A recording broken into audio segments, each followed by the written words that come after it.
So I guess we'll get started. Hello, everyone, and welcome to our monthly series, Season Speaks, a virtual series. Thank you for joining us today for this month's topic, Spring into Fitness. I'm Stephanie Sanborn, and I am the Director of Education and Innovation for Seasons. Just for a bit of background, I'll tell you a little bit about us. Seasons is a retirement home operator that was established in 2009. We have about 21 retirement homes across the provinces of Ontario and Alberta. And we've proudly created a culture that is dedicated to superior customer service. And we really want our residents to think of Seasons and to be proud of Seasons, think of it as their home, and to know that the people that surround them truly care about who they are. So today I am joined by Emily Johnson. She'll be leading our webinar topic, Spring into Fitness. Emily is the founder and creative director of StrongerU Senior Fitness.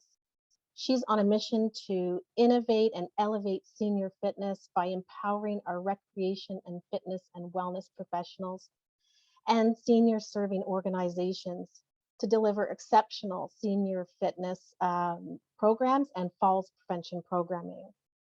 She's trained over 400 senior fitness instructors across Canada, the United States, New Zealand, and Australia.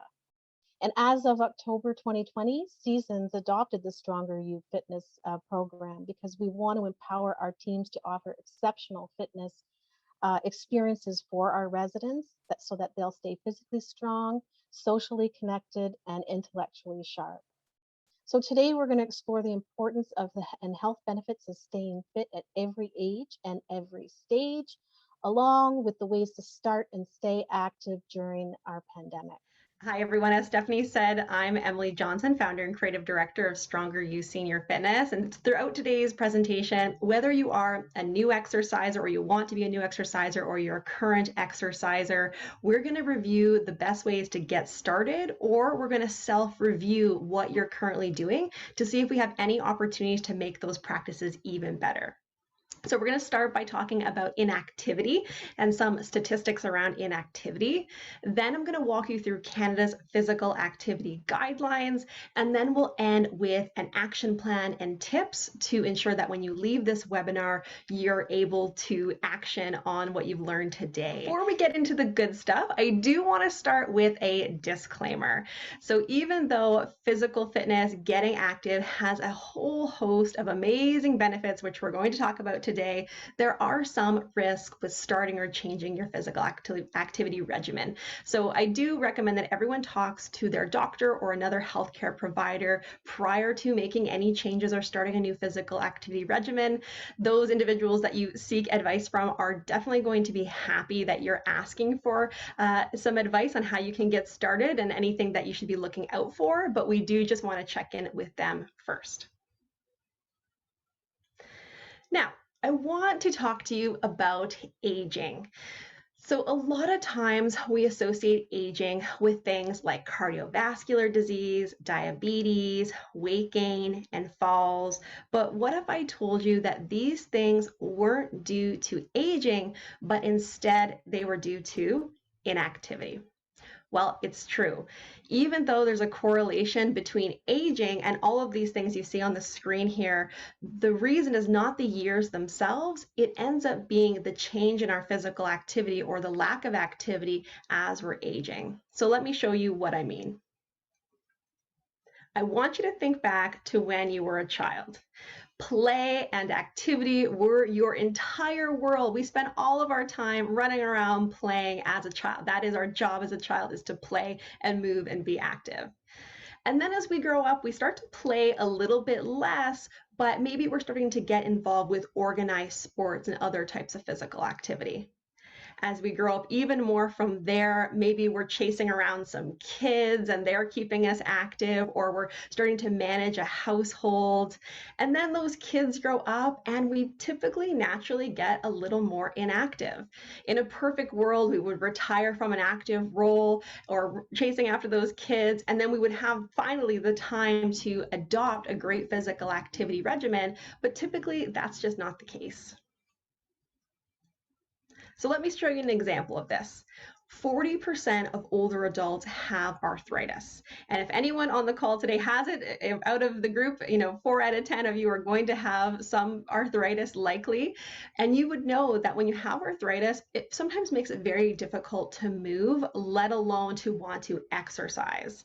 And so we see this sort of spiral start to occur where we've got this arthritis, we don't want to move, so then we can see weight gain happen, and we can see cardiovascular disease start to develop. We can see a loss in our muscular strength, which can lead to falls, which leads to loss of independence. So you can see how sometimes one chronic condition can start to snowball into other effects.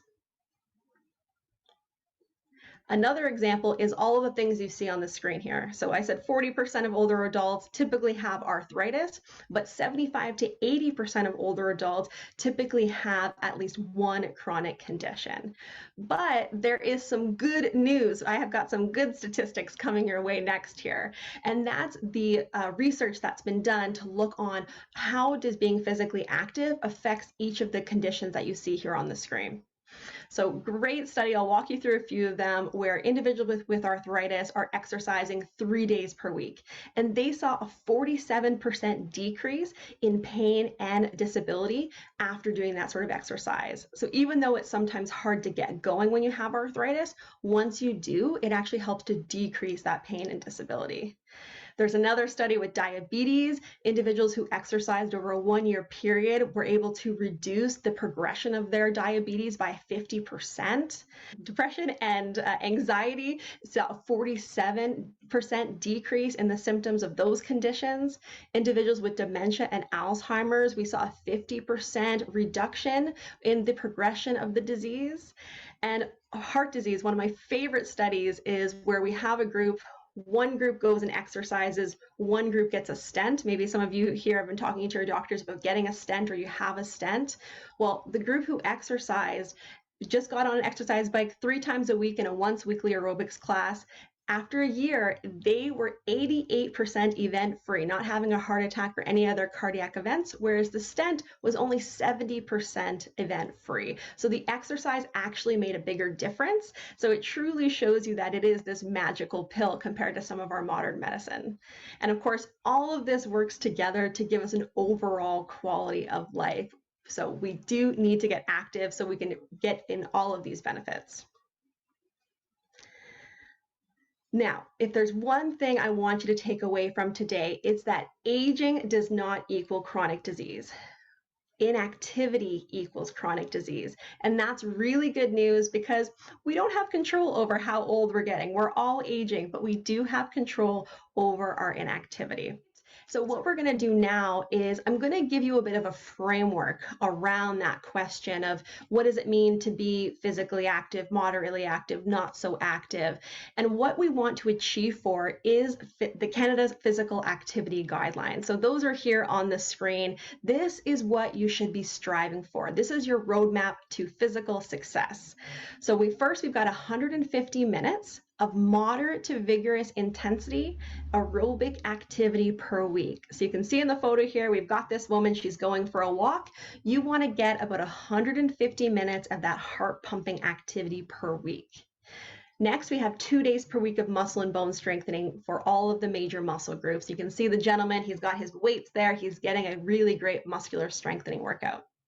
And then last but not least, we want to ensure that each week we're doing activities to enhance our balance and prevent falls. So let's break into each one of these so we can make sure that we've got a good understanding of how to meet these guidelines. Now, we're going to start with the 150 minutes of moderate to vigorous aerobic activity.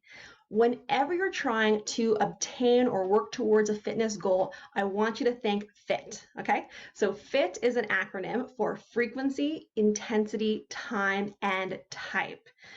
If we look at that guideline of 150 minutes of that aerobic activity, we have the time, 150 minutes. We have the type, aerobic activities, that heart pumping activity. And we have the intensity, a moderate to vigorous pace. So let's start with those 3 that we do have. If we think about a moderate to vigorous pace, this is about a 5 to 7 on a scale from 1 to 10. So if you leave your house, you're headed out for your walk, you're going to work towards those 150 minutes. You're going to start those first 5 minutes gradually increasing your pace. And then about 5 to 8 to 10 minutes into your workout, that's when you should be finally at that moderate to vigorous pace. So at this pace, you should be able to talk, but you wouldn't be able to sing. So next time you're getting out, you're doing your walking or your aerobic activity, do this test. Do the test. Can you sing? Sorry, can you talk, but are you not able to sing? And then you know you're working at the right intensity. Now, in order to know our frequency, we have to know how long we can maintain that moderate to vigorous pace. So let's say we can maintain it for 30 minutes. We can go for that walk. We're at that 5 to 7 for 30 minutes. Well, we're going to need to do that 5 times per week in order to reach our 150 minutes. So yes, I did say that. 30 minutes, 5 times a week is going to get you to your 150 minutes. But I want you to remember that these are the guidelines you're working towards. If you're brand new to exercising or just getting started, you're going to maybe start with 10 minutes, 1 day per week, working up to that 130-minute or 60-minute session, and then adding to your routine as you feel comfortable. So I want you to think about your current physical activity. How can you get your 150 minutes? Could you start with 1 time per week? Could you go 3 times a week? Could you get up to 5 times per week? So start to think to yourself about how you're going to reach those 150 minutes. Next, we're going to talk about the 2 days per week of muscle and bone strengthening exercises for all of the major muscle groups. Now, I will be honest, this one is a little bit hard to achieve on just your own. And the reason for that is because you do have to have an understanding of all of the major muscle groups and how to effectively engage each of them in order to hit this guideline. So this is one thing that I love about seasons is that when you move into a seasons retirement communities, you have the fund managers like you see on the screen there, and they're able to walk you through and take you through these 2 days per week of muscle and bone activities. So let's say you're already active and you're wondering, okay, Emily, what are these major muscles that I should be working? Well, twice a week, you want to be able to work on your biceps, your triceps, your shoulders, your chest, your back, your abdominals, your quadriceps, your hamstrings, your glutes, your anterior tibialis, and your gastrocnemius. So if you just thought, hey, she started speaking another language right there, that's when it's really important that you do seek out a fitness professional who can help you to achieve these 2 days per week of muscle and bone strengthening exercises. And as I mentioned, you want to talk to your doctor, and a lot of times they can actually recommend great programs in your area. So let's apply our FIT principle now. So we have our frequency, at least 2 days per week. Our intensity is holding a weight where the last 3 repetitions should be difficult to complete.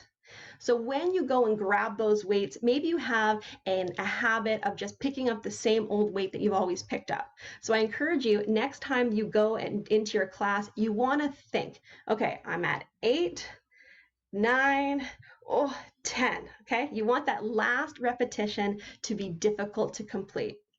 If you could keep going and do 20, 30, 50 more repetitions and you're like, yeah, I could do this all day, then you're not going to be getting out of that class what you're wanting to get out of it and reap all those benefits talked about in the research. So really important that we're using the appropriate weights.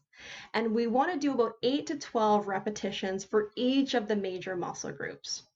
So our frequency, 2 times per week. Our intensity, we want those weights where the last few repetitions are difficult to complete. Our time, not a time, but we're going to do 8 to 12 repetitions. And the type of activity is muscle and bone strengthening exercises for all of the major muscle groups. So once again, I want you to think, how are you achieving this right now? This group said that they were really happy with their current fitness regimen, so we want to be sure that you are getting those 2 days per week as part of that checkbox. Last but not least, we are talking about enhancing your balance and preventing falls. The good news is if you're feeling overwhelmed, like, geez, Emily, I have to walk 5 days a week, I have to do 2 days per week of muscle and bone strengthening activities, and there's more. Well, the good news is that when you're working on the aerobic and the muscular strengthening workouts, you are helping to improve your balance and prevent falls. So that's really good.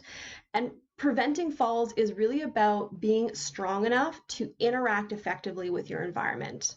So it doesn't have to always be about standing on one foot like you see in the screen here. Standing on one foot is a great way to measure your balance and see if your balance is improving.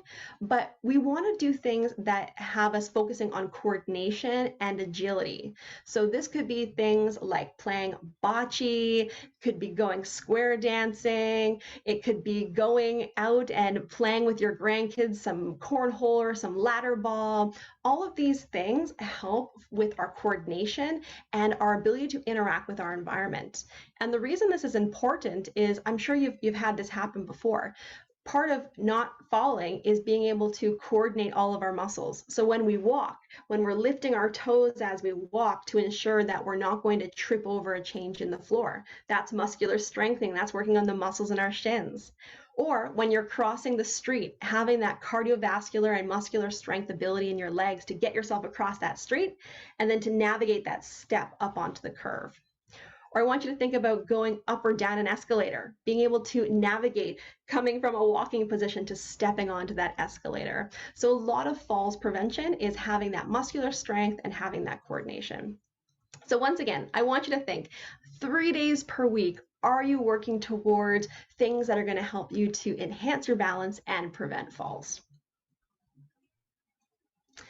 So those are Canada's physical activity guidelines. Once again, I want to reiterate that this should not overwhelm or discourage anyone. It is a lot. It's about 210 minutes per week in order to reach these guidelines. But you can start small and you can work towards the guidelines. So 150 minutes of aerobic activity, heart and lung pumping activity per week, 2 days per week of muscle and bone strengthening, and activities to enhance balance and prevent falls. So now let's talk about how we can ensure that you're going to leave this webinar and you are going to be successful in obtaining these guidelines. Recap, aging does not equal chronic disease. Inactivity equals chronic disease, which is great because we are in charge of getting ourselves active. We now know Canada's physical activity guidelines, and I hope you started to think about the plan you can put in place in order to achieve them. Now let's talk about some best practices. Research recently has shown in a participation survey that only 15% of older adults aged 65 to 79 are reaching that 150 minutes per week. So if during that survey you're like, yep, I'm doing a great job, and then I went through that information and you're like, ooh, geez, maybe I'm not doing so great, that's okay, because you are in the same boat as a lot of Canadians. But the good news is now we have a way that we can move forward and help you hit those guidelines. All right, let's talk about those tips now. Number one, you have to have a strong reason why. Like I said, 210 minutes at minimum per week to achieve all of those guidelines. So if you don't have a strong reason why you're working out, your new regimen is probably not going to last very long. So I want you to think about what being physically active would mean to you. Does it mean that you can walk more confidently? Does it mean that the next time you see your growing grandchild, you're going to have the strength to lift them up in the air when they come running at you? Does it mean that you can go out for lunch, well, when we're allowed to go out for lunch with the girlfriends, and you're not going to have to worry about whether or not you can get off the toilet or not at the restaurant? I know these things aren't very glamorous to think about, but being physically active can help to ensure that we don't have to worry about them. Next, we have to have a plan. So throughout today's webinar, I tried to walk you through some thinking exercises to think, okay, what can I put in place to ensure that I'm going to be able to achieve these guidelines? But further to just a plan is picking activities as part of that plan that you enjoy.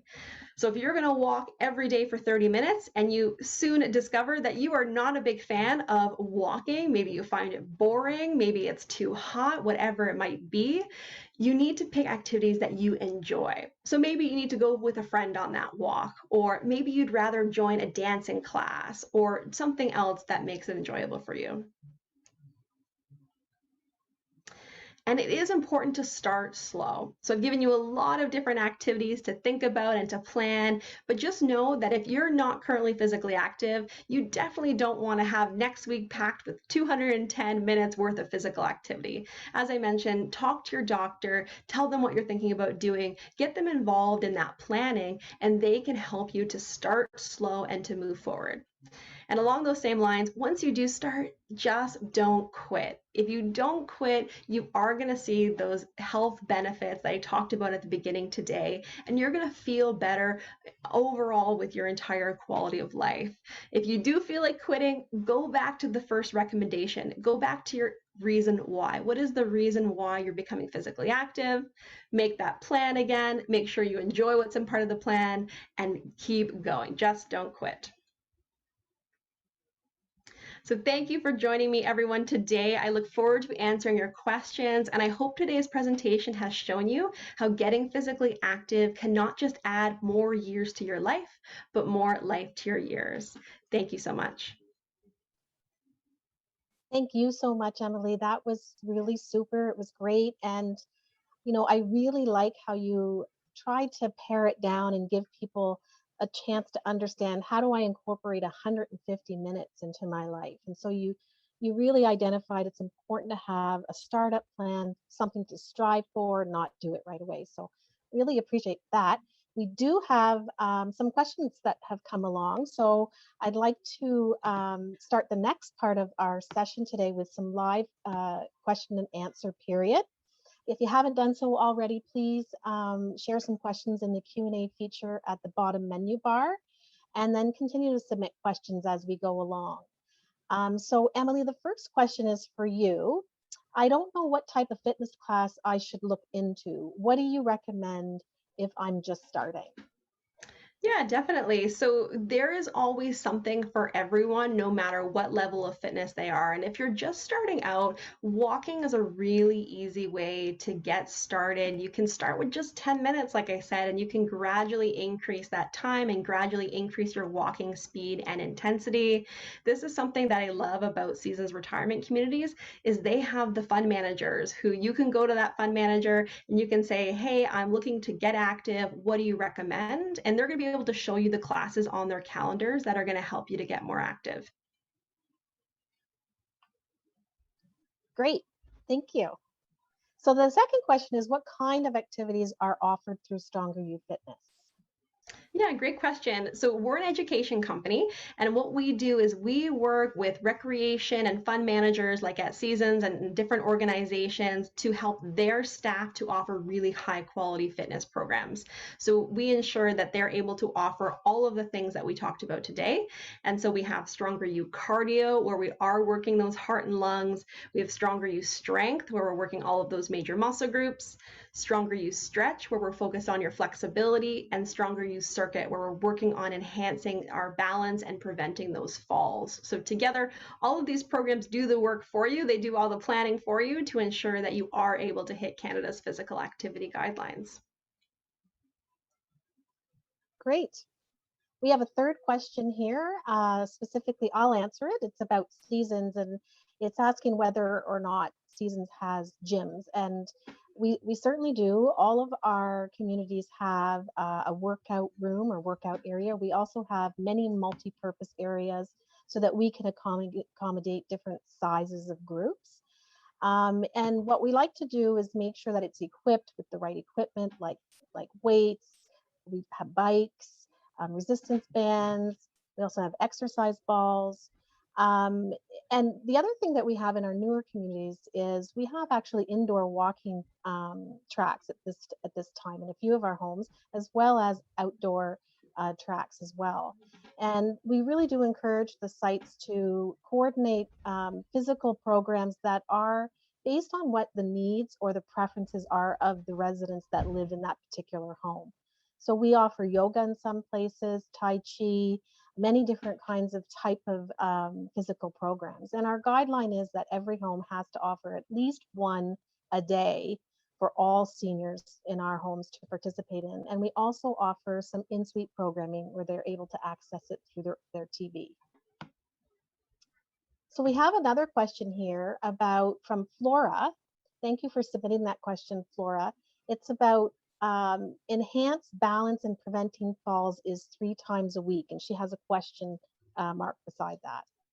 Yes, yeah. So the both of the American and Canadian guidelines, all of the countries' physical activity guidelines are look very similar because they're all backed by research. They're not just made up by the various governments of the world. They do come from research. And so the Canadian guidelines don't specifically call out a number of days per week, but the World Health Organization does recommend 3 days per week, and that's what we do see in a lot of the research when we look at interventions done in the research. Typically 3 times a week is what they're having the participants of those studies do. And so the results they see are based on having to do that 3 times a week. So I know it's a lot. You've got nearly 5 days a week of the aerobics, 2 days per week of the muscle and bone, and 3 days a week of the balance. But with the balance, like I said, if you get the other two first, and then you just sprinkle in some coordination exercises throughout the week. Maybe it's not a full 30-minute session. It could just be a few minutes of trying to challenge your balance. Then you're going to be able to hit those guidelines. Great question. Great. So one of the things that you pointed out, Emily, in your presentation was that I found was interesting was shuffling and how, and I'd like you to talk a little bit more about why seniors start shuffling. What are the contributing factors for that happening, which of course contributes to falls?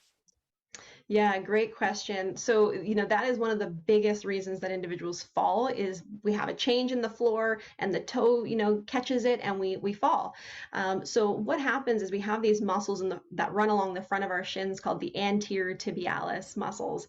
And as we age, our muscles just naturally atrophy. Actually, I shouldn't say as we age. As we go through the lifespan, typically because of that inactivity, they start to atrophy, which means they get smaller, they get weaker. And the reason for that is we're not using them. Muscles, we've all heard the phrase use it or lose it. And it's not just a phrase. Muscles are very smart. Our body is very smart. And when you stop using a certain group of muscles, our body says, whoopee, we can not use those calories to make those muscles nice and big anymore. We can use those calories elsewhere. And so if we're not walking and lifting our toes as we walk, then that muscle starts to get weak. And then we start not to be able to lift those toes. The good thing is, though, one thing that you can do is while you're watching TV, just sit in front of the TV and lift the toes. If you're waiting for dinner, lift those toes, really squeeze those toes up, and you can quickly strengthen those front of those feet and muscles. And when you're walking, really think about lifting those toes. That's a big thing we can do to prevent falls, and it's an easy one. That's excellent advice. That's great. And to be honest, that is something I'm working on with my own parents and my own mother. I noticed the shuffling happening. So Yeah. the other thing I wanted to ask you about, Emily, and Sheila also mentions it, Sheila Booth, who's a participant here, attendee, she's talking about viewing a presentation on brain fitness. I'm wondering if you could speak more to, how physical fitness contributes to great brain fitness. Yes, excellent question. I do find most individuals, older adults, are concerned with two things. They're concerned with falling and they're concerned with their brain fitness. And a lot of research is showing that the best thing you can do for your brain is to become physically active. And part of that is just the act of moving. Let's just say you just go for a walk and there's really no thinking involved, let's say with your walking, but just that increase in blood flow to the brain is giving your brain all kinds of new nutrients. It helps as we sometimes the ventricles in our brain start to they get stiff and they get tough, and so exercising actually keeps them nice and flimsy, I guess I'll say, and not so stiff, and that helps us to not see memory decline as we age. And then with the StrongerU programs, we actually have a purposeful intellectual component to it where we're actively trying to work your brain while we work your muscles. So an example of that is if you've gone to a cardio class, we're doing combinations. So instead of just marching or just walking, we're doing a combination. We're learning a routine, so to speak. Or if we're doing our muscular strength, we're not just doing 10 repetitions of a bicep curl, we're doing a combination of exercises. So we're working more than one muscle group and we're working our brain at the same time. So if you're concerned about brain health, getting active is one of the best things that you can do to help your memory over time. Yeah, that's fantastic. And certainly at Seasons, we've incorporated a lot of physical activity in our memory care areas to make sure that that's part of our regular routine as well because of Hmm. that and the research on that. We do have one other question. We have a few minutes left here. Is there something that I can do instead of weights if I have a bad shoulder? Yeah, great question. The first thing is, of course, speak to your doctor because it depends why you have a bad shoulder. Did you tear something? Is it arthritis? You want to look at what's causing that bad shoulder. And so your doctor will know better than I of what specifically you have going on. But something you can do is just not use the weights.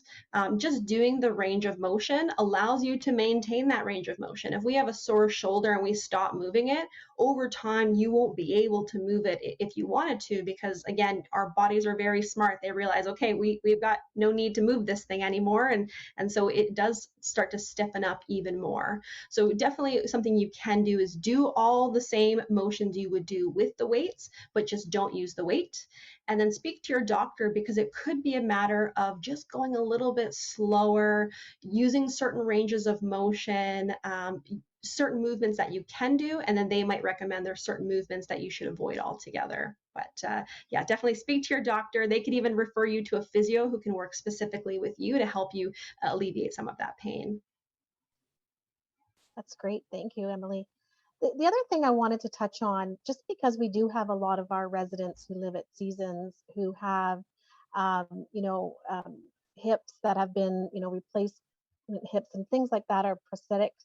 I'm wondering if you could speak to that in exercise. Sometimes that prevents them, or at least it makes them feel insecure about getting into activity. Yeah, for sure. So, there's kind of two parts to that. One is sometimes when we have a joint replaced, sometimes the recovery doesn't go as planned, whether you didn't do enough of your exercises, or I've worked with individuals who were so committed to their exercises they actually overdid it, and then kind of on the other side of the spectrum couldn't regain all of their range of motion. So sometimes that makes it uncomfortable and even painful to get active if you don't have that full range of motion in that joint. So once again, it's speaking to your doctor first and saying, hey, I've had this hip replacement, the hip still doesn't feel quite right. What can I do? A lot of times for joint replacements, aquatic exercise in the water is amazing, because you have this buoyancy that's now holding you up and making it easier on all of your joints. For individuals with arthritis as well, aquatic exercise is great. But a note on aquatic exercise, it is important to know that we still need to do land exercises. So if you love aqua exercise and you're in the pool every day of the week, that's great. You can still get your 150 minutes of your heart and lungs, but you do need to do land weight bearing exercises, because that's good for your bones. Your bones need that gravity that's getting them down into the earth. Whereas when we're in the pool, we lose that buoyancy. So it puts us more at risk for things like osteoporosis, osteoarthritis, things like that. That's great. I'm glad you mentioned arthritis. In your presentation, you talked about 47% of older adults have some form of arthritis, and that's a high number in my view. So I'm Mhm. wondering if you could just talk about that, either for younger seniors who could maybe get into prevention, or for seniors where it is restricting them entirely with doing anything physical. Yeah, it is such a high number. And unfortunately, we don't have a really great grasp on what truly causes arthritis. Some people say it's the wear and tear over time. Some people say it's because you injured yourself, or you did something, maybe in your younger years that kind of over time led to arthritis. If it's rheumatoid arthritis, it's your body starting to attack your joints, and so it's an autoimmune deficiency. But the most important thing is, in consultation with your doctor, is keeping moving, because no matter the type of arthritis you have, the more you keep active, the better it feels. So with arthritis, a lot of times using heat really help. So you want to warm up those joints. Let's say it's your knee. You might want to put a warm compress on your knee just to get it ready before you go for your walk. And when you come back from your walk, you can use a bit of cool to reduce the swelling away.